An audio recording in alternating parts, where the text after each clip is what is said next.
Alright guys, so today we are going to be having a look how you can go ahead and get some easier lobbies in Warzone. Obviously the brand new Warzone did drop yesterday. We got the brand new map of Urzukstan and it is a very good vibrant map. The movement on it is brilliant, something we've all been craving for quite some time. We've got a slide cancelling back, reload cancelling. The zip lines are a perfect addition to move around the map a lot better, and obviously we've got the nice vibrant map as well. So it is starting to feel a lot like the Verdansk days, but there's still plenty of time of this year for it to improve and get even better as well. Now we have had the drop of season 1, so with the hype of all season 1 I am giving away battle passes. Some of you guys have already been lucky enough to win one, so if you are interested, comment down below. Make sure you do drop a like on today's video, subscribe if new, and turn on post notifications as you don't want to miss a single video here on this channel. With all being said, let's jump right into it. So skill based matchmaking is frustrating guys, and it's something that's not going to be going away anytime soon. Activision and Sledgehammer are going to be addressing this in the near future. There's going to be a bit of a blog or video in regards to how it all works, which was stated in a recent event that happened, so that is going to be coming in the near future. But we also have engagement matchmaking, so it's basically to make sure you guys keep coming and playing the game. So if you have 2 or 3 bad games, it's going to give you 2 or 3 good games anyway, so it is something to keep in consideration, which I will discuss a little bit further on how you can take advantage of that. One of the biggest factors of getting easier lobbies though guys is the time of day you play. Now this can't be helped if you work, go to school, college, etc. However, you need to try and adjust the time of day you play if you can, to be fair. So if you play after 10 PM or before 4 PM, you're going to find yourself having a lot easier lobbies. Now the prime time between 4 and 9 is usually when most people are online, most people are playing, they're home from work, school, etc. So the lobby counts are going to be a lot higher, as when after 10 and before 4 people are at work or people are in bed, so the lobbies are going to be a lot more reduced. So it's going to be harder to try and probably match up with 100 people that's all in your skill bracket. So these are a lot better chance you're going to find yourself in some lower ranked lobbies. They don't tend to put you in higher lobbies, they try and keep you as close to your skill base, so it does tend to usually be lower skill lobbies, to be fair. So if you can play before 4 and if you can play after 10, then I would highly recommend doing it. If you can't, then obviously it's not something that you can do, then that's fair enough. There's many other methods in this video. Now I did mention in regards to engagement matchmaking, so engagement matchmaking, basically what they'll do is they'll put you in a game, and if you are losing or if you're dying a fair bit, or just they can clearly see you're not in a game that long, or if you're backing out, they'll then try and put you into some easier games to try and keep you engaged, keep you playing. So this does happen quite regular, but the best way to take full advantage of this on your first game, you want to make sure you play really bad, maybe back out quite early on before you even go to the gulag. As soon as you die, back out before you go to the gulag, that kind of thing. This will then think that you are really stressed out with the game already, you played your first game on. You'll then actually put you into some easier lobbies. You'll then get around 5 easier lobbies. Now this is currently working, it'll probably get fixed in the near future, in all fairness, but at the moment that's how the engagement matchmaking is working. I've tested quite a few different bits, and this one is the one that is working very well in regards to engagement matchmaking. Obviously if you wanted to, you could have 2 or 3 really bad games, back out as soon as you die really quickly, back out as soon as you die before you go to the gulag, and there is a higher chance you will get into some of those easier lobbies for quite a bit of time, in all honesty. And then also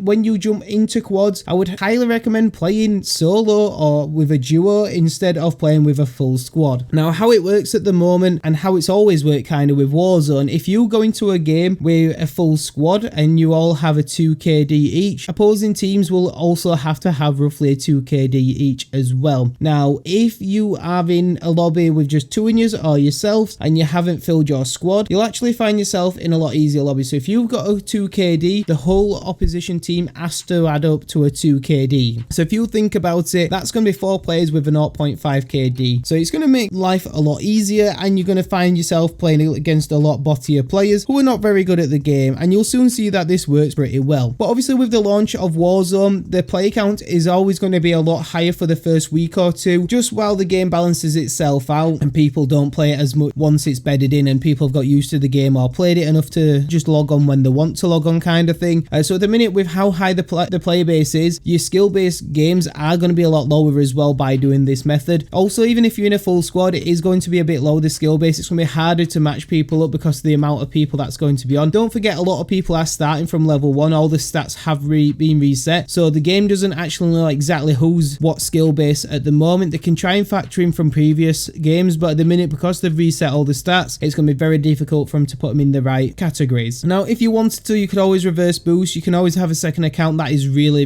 bad, and you can join up on your second account, and then once you're in a lobby back out of the second account. That is another possibility. If you've got a friend that really don't care about the game, his stats or anything like that, you can always get them to destroy the stats, and if you play regular enough, they just need to host and you will find yourself into some easier lobbies. Alternatively, you can just stay on the plane all the way till the end, drop off at the end and just stay there until you die, even if it's from the gas or whatever it is. Just make sure you stay there until you die. Do that 10 times and you'll get 10 good games. So that's kind of the reverse boosting side of things if you did want to go ahead and do that, but that is personal preference. Now, previously in this game, before it didn't get updated, we did have the find a party option. That is actually in the game right now. Obviously, there's going to be a lot of returning players that's not played Warzone for quite some time, and this wasn't in at the beginning of Warzone with Verdansk, so this option is a very good option that you guys want to take full advantage of. Now, if you're wanting to play solo, or even if you're just wanting to play with a friend, but you want to try and get yourself some easier lobbies, there's a couple of options you can do. So first of all, you want to go and find a party, and you can either browse parties or find parties. But if you actually look further down, there is a few different search preferences you guys can do. Now, obviously, it doesn't matter in regards to communication preference. Always leave that on no preference. And then main language, whatever language you're speaking, obviously it would automatically be in there for whatever country you are from and whatever language you've set the game up as. So that will automatically be whichever. So mine's English. And then primary playing style, you want to make sure that is on casual, and then you also want to put slow and steady drop. Now basically this will find like-minded players like yourself, and usual people that are looking for casual games and slow and steady drops are usually your weaker players, your players that are not as good at the game. Now prior, when you search for this, you would find players that are like very low levels, like level 10, level 50, level 100, but at the minute, because everybody's pretty much level 1 to 250, no one's really reached 250 at the moment as far as I'm aware, unless anything's changed over the last like few hours since me recording this video. But basically you are going to see yourself finding some very low ranked players, and you'll find that this will work a lot stronger as the skill based matchmaking starts picking up as well. You'll find that this party find will be a lot stronger, so you definitely want to take full advantage of this all the way throughout Warzone. I can't see this changing at all. It's not something that can really change in all fairness, so you will help find yourself some easier lobbies by doing this. Obviously these are the few other methods I had mentioned, but I would highly recommend doing this. I feel that this is the best method at the moment, and I've been using this for some time pretty much, like since it basically came in. Sometimes you might want to play around with the style, sometimes no preference does really well as well, but it is personal preference on which ones you want to put them on. I would highly recommend going casual and slow and steady drop, and you will find yourself in some of those easier lobbies and getting yourself lots of wins.